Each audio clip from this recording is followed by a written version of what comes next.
नमस्कार दोस्तों, मेरा नाम है पीयूष मिश्रा और आज हम लोग यहाँ पे डिस्कस करने वाले हैं एक मेजर डेवलपमेंट को। जैसे कि आप सब यहाँ पे देख रहे हैं कि इंडिया ने अभी साइन किया है। इंडिया ने क्या, बेसिकली एचएएल ने साइन किया है एक एमओयू को, किसके साथ? रशिया के साथ, सो दैट हम लोग क्या कर सकें, SJ-100 सिविल जेट्स को इंडिया में प्रोड्यूस कर सकें। तो आप सब जैसा कि देख रहे हैं, ये क्या है, SJ-100 जेट है जिसके 2 इंजन है। तो ये ट्विन इंजन जेट है, तो जैसा कि नॉर्मली होता है सिविल एयरक्राफ्ट्स में। और उसके बाद अगर हम लोग यहाँ पे बेसिकली बात करें तो ये एक इम्पॉर्टेंट इसलिए हो जाता है क्योंकि हमारा जो एविएशन सेक्टर है वो क्या है, बहुत ज़्यादा ग्रो करने वाला है, जैसा कि हम सब जानते हैं। और वहाँ पे हमें बहुत सारे नए एयरक्राफ्ट की ज़रूरत पड़ेगी जिसके हम लोग ये SJ-100 से जिसको फुलफिल कर सकते हैं। और ये एक मेजर सेटबैक है ये वेस्टर्न कंपनीज के लिए, बिकॉज अभी तक क्या था कि ये ऑर्डर केवल उन्हीं को मिलते, लेकिन जब हम लोग अपने यहाँ पे खुद पे बना लेंगे, जो कि तकरीबन 200 एयरक्राफ्ट होने वाले हैं, तो इससे उनको भी काफ़ी ज़्यादा नुकसान होगा। और ये इंडिया की जो गवर्नमेंट ऑफ इंडिया की उड़ान स्कीम है, उड़ान स्कीम में हम लोग क्या चाहते हैं कि हमारी जो मिडिल क्लास है वो रेलवे से शिफ्ट होकर एयरप्लेन की तरफ जाए, सो दैट क्या है, हमारे रेलवे इंफ्रास्ट्रक्चर में भी ज़्यादा स्पेस क्रिएट हो सके और वहाँ पे भी चीज़ों को अच्छा किया जा सके और उस पर वजन कम किया जा सके।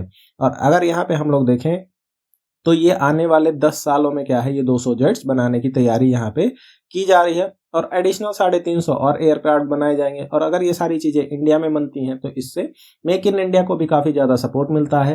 देन अगर हम लोग यहाँ पे बात करें इंडिया के एविएशन सेक्टर की, तो हम लोग इसको क्या है 2015 से और 2025 को कंपेयर करेंगे तो आप देखेंगे यहाँ पे सारी ही चीज़ें लगभग क्या है, डबल हो चुकी हैं। जैसे ये आपका 74 से 159 हुआ है और ये वाला आपका 73 से 165 हो गया और ये 395 से 850। तो ये सारी चीज़ें क्या हैं, तो ये आपके एयरक्राफ्ट की फ्लीट्स हो गई और यहाँ पे आपके मिलियंस में पैसेंजर हो गए। तो पहले 73 मिलियन थे, अभी 165 मिलियन हो चुके हैं। और अगर नंबर ऑफ एयरपोर्ट्स की बात करें तो अभी क्या है, अप्रॉक्स 160 एयरपोर्ट्स हमारे पास हो चुके हैं।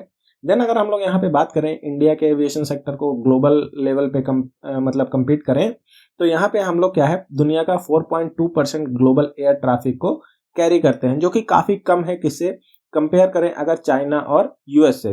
तो यहाँ पे हमको क्या है, इसको हमें बढ़ा के लेके जाना है, तकरीबन 8% तो होना ही चाहिए, ताकि हम लोग क्या है, चाइना के कम से कम आधे पे तो आ सकें। अभी हम इनसे 1/4 है।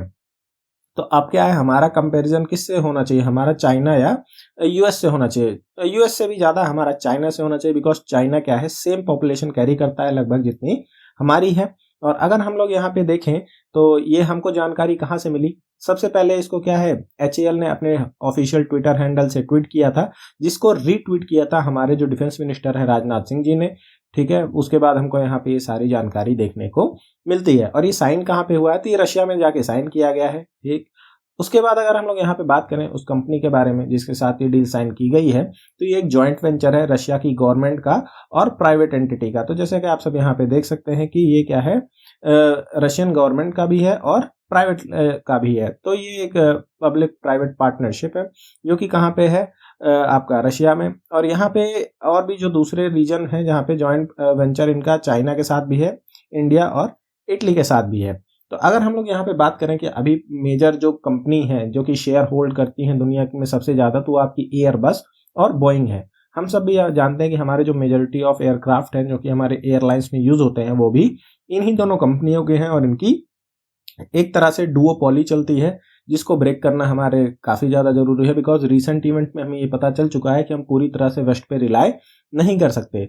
अगर हम लोग एयरबस की यहाँ पे बात करें तो एयरबस क्या है, एक यूरोपियन कंपनी है जिसका जो हेड ऑफिस है वो क्या है, नेदरलैंड्स में है, लेकिन इसके साथ जो डे टू डे काम चलता है वो क्या है, फ्रांस से चलता है। तो जैसा कि आप सब यहाँ पे देख सकते हैं, और ये मल्टीपल कंट्रीज में भी क्या है, स्टॉक मार्केट में रजिस्टर्ड है। जैसे कि आप देख सकते हैं पेरिस, फ्रैंकफर्ट, ये सारी जगह पे इसका रजिस्ट्रेशन हुआ है। अगर हम लोग यहाँ पे बात करें कि दूसरी जो बोइंग है, तो बोइंग हम सब जानते हैं कि क्या है, यूएस कंपनी है और ये ज़्यादातर आपका यूएसए ही इसको ऑन करता है, मतलब यूएस के जो प्राइवेट पर्सनस हैं जिनकी ये कंपनी है। और उसके बाद अगर हम लोग यहाँ पे बात करें, ये कंपनी 54th रैंक कर रही थी 2020 में फॉर्च्यून 500 में। और इसका अगर आप देखेंगे तो 2021 में इन्होंने जो सेल किया था वो लगभग $62 बिलियन का था। तो इससे आप लोग अंदाज़ा लगा सकते हैं कि कितनी ही ज़्यादा प्रॉफिटेबल कंपनी है फॉर यूएस एज वेल। ठीक है, यहाँ पे यूएस के लिए भी काफ़ी ज़्यादा फॉर्चून कलेक्ट करते हैं पूरी दुनिया से। और अगर इसके हेडक्वार्टर की बात करें तो इसका हेडक्वार्टर क्या है, वर्जीनिया में है, यूएस के।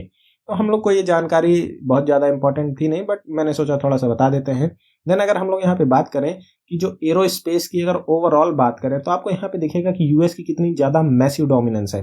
पूरी दुनिया में जितने भी एविएशन है उसका 60% केवल कहाँ से आता है, यूएस से आता है। जैसा कि हमने अभी बोइंग के बारे में देखा, तो बोइंग तो हो ही गई, उसके बाद लॉकहीड मार्टिन, इनके जो आपके फाइटर जेट जैसे F-35 वगैरह बनाती है ये। उसके बाद और भी इनकी बहुत सारी कंपनी हैं जो अलग अलग चीज़ें बनाती हैं। और अगर हम लोग यहाँ पे बात करें तो बाकी दुनिया की, तो जिसमें एयरबस और साफरान, तो हम सब जानते हैं कि साफरान क्या है, फ्रेंच कंपनी है, और एयरबस भी एक तरह से फ्रेंच ही है। तो इसमें आप देख सकते हैं कि कंप्लीट डोमिनेंस है वेस्ट की, जिसको हम भी चैलेंज करना चाहते हैं ताकि हमारी भी इन पे निर्भरता काफ़ी कम हो सके। और जो चाइना और रशिया है वो भी इनसे क्या है, अपनी निर्भरता को ख़त्म या कंप्लीट तो कर नहीं सकते, लेकिन हाँ बहुत ज़्यादा कम जरूर कर सकते हैं। अगर हम लोग इंडिया में मार्केट शेयर की बात करें कि कौन सी कंपनी के पास कितना है, तो यहाँ पे सबसे ज़्यादा जो मार्केट शेयर है वो इंडिगो होल्ड करके रखता है। ये नंबर घटते बढ़ते रहते हैं, तो इस पे हम इतना ज़्यादा ध्यान नहीं देंगे। अगर हम लोग यहाँ पे बात करें तो विस्तारा और एयर इंडिया, तो हम सब जानते हैं कि ये दोनों एक ही हैं। और उसके बाद इस जेट वगैरह, तो इनके थोड़े से कम ही चलते हैं, जैसा कि आप सब जानते हैं कि बेसिकली इंडिगो और एयर इंडिया, तो ये दो मेन कंपनीज है जो कि इंडिया के एविएशन सेक्टर को लीड करती हैं। तो लेकिन सबसे अच्छी बात क्या है कि जो इंडिगो है वो इंडिया की ही कंपनी है, और जो हमारा मार्केट शेयर कैप्चर कर रखा है वो एक इंडियन कंपनी ने कर रखा है। अच्छा है कि यहाँ पे कोई वेस्टर्न या फॉरेन कंपनी नहीं है, क्योंकि एविएशन सेक्टर में अगर, और ऑटो सेक्टर, ये दो ऐसा सेक्टर मुझे लगता है जहाँ पे हमारा क्या है, इंडियन जो कंपनीज हैं वो हेड टू हेड क्या है, सबको चैलेंज कर रही हैं, और इंडियन मार्केट में उनके लिए टिकना काफ़ी ज़्यादा मुश्किल बना देती हैं जो कि बाहर से आते हैं। और यहाँ पे अगर हम लोग बात करें तो इंडिगो का क्या है, जो हेड ऑफिस है वो गुड़गांव में है, तो ये पास में ही है, मैंने देखा भी है इसे। तो उसके बाद अगर हम लोग यहाँ पे बात करें तो दिखता है अगर आप जाएंगे वहाँ पे। तो अगर चाइना की बात करें तो चाइना का जो कमर्शियल एयरक्राफ्ट कॉर्पोरेशन लिमिटेड है, ठीक है, कोमैक, ये लोग चाइना के लिए बनाते हैं। बिकॉज आप सबको याद होगा कि जो चाइना के ऊपर भी हाल फिलहाल में ही सैंक्शंस लगाए गए थे यूएस के द्वारा, तब इन्होंने क्या है, अपनी जो इस कंपनी को ज़्यादा फोकस में लाया था और इसके जो फ्लाइट्स है वो कैरी आउट करना चालू किया था। अगर हम लोग इमेज देखें तो ये आपका C919 है जो कि आपका चाइनीज़ कंपनी बनाती है, कोमैक, ठीक। और इसका काफ़ी एक एक्सीडेंट भी हुआ था जहाँ तक मुझे याद है, तो काफ़ी न्यूज़ बनी थी। बट हाँ, वो तो होते ही रहते हैं, हमारे में यहाँ भी हो गया था, तो बोइंग का था एयरक्राफ्ट जहाँ तक मुझे याद है। तो ये सारी चीज़ें चलती रहती हैं। बट यहाँ पे देखने वाली बात यह है कि चाइना क्या है, सेल्फ रिलायंट हो चुका है इस मामले में, और रशिया भी हो चुका है। अगर मेजर नॉन वेस्टर्न कंट्री की बात करें जो कि इंडिया है, अभी भी क्या है, हाईली डिपेंडेंट है किस पे, आपका वेस्टर्न कंट्रीज पे। तो हम भी क्या है, इसी को दूर करना चाहते हैं। और अगर HAL ये इंडिया में बनाएगा तो हमें भी नो हाउ मिलेगा कि कैसे इन चीज़ों को बनाया जाता है, जिससे हमारी जो आने वाली एविएशन सेक्टर होगा वहाँ पे भी हमें काफ़ी ज़्यादा मदद मिलेगी। और जो बाकी हम एयरक्राफ्ट बनाते हैं अपनी मिलिट्री के लिए, उसमें भी हमें काफ़ी ज़्यादा इससे हेल्प मिलती है। तो बाकी देखना होगा अब क्या होता है आगे, किस तरह से ये चीज़ें डेवलप करते हैं। बट एक ये बहुत ही ज़्यादा पॉजिटिव डेवलपमेंट थी, जिसके बाद मुझे लगता है कि आप सबको बताना ज़रूरी था। तो इसी नोट के साथ इस वीडियो को एंड करते हैं। Thank you, do subscribe affairs 211।